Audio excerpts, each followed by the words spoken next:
Hari-hari pertama di desa itu terasa aneh sekaligus menyenangkan.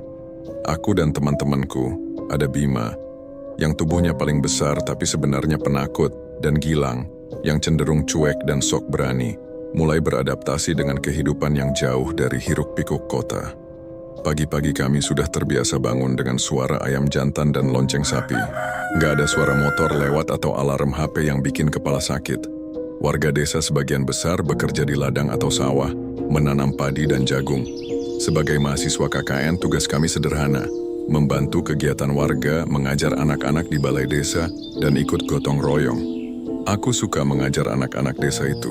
Mereka polos, penuh rasa ingin tahu, dan meski hidup sederhana, wajah mereka selalu ceria. Kadang setelah belajar, mereka mengajakku main ke tepi sungai atau ke kebun. Aku merasa tenang, seolah jauh dari segala tekanan tugas akhir yang terus menghantui di kota. Tapi di sela semua itu, ada sesuatu yang selalu terasa ganjil. Warga seringkali membicarakan hutan dengan suara pelan, seolah takut didengar oleh sesuatu. Aku ingat satu percakapan ketika kami sedang istirahat setelah kerja bakti membersihkan jalan desa. Seorang ibu-ibu menatap kami sambil berkata, "Kalau kalian jalan ke arah selatan jangan sampai kelewat batas, itu sudah dekat Alas Purwo." Banyak orang bilang, tempat itu bukan cuma hutan, itu tempat bersemayamnya makhluk halus. Ada yang percaya, itu pintu menuju dunia lain. Aku dan Gilang saling pandang, lalu tertawa kecil. "Ah, paling juga cuma mitos, Bu," kata Gilang sambil mengibaskan tangan.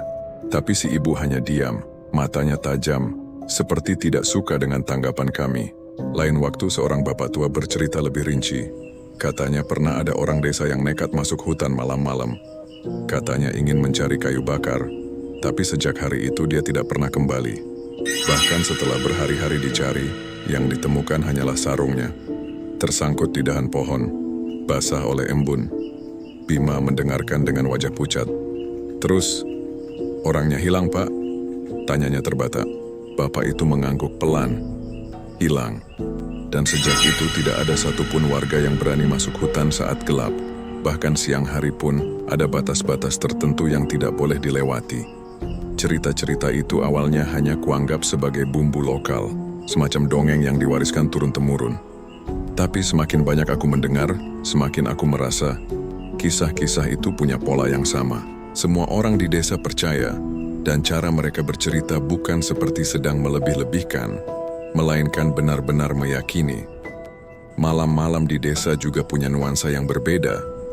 Begitu matahari terbenam, suasana desa mendadak lengang. Tidak ada aktivitas. Lampu-lampu rumah seadanya, beberapa bahkan masih memakai pelita. Dan begitu jam 9 malam lewat, jalanan sudah sepi total. Satu malam aku, Gilang, dan Bima duduk di teras rumah sambil ngobrol. Udara dingin menusuk, langit penuh bintang.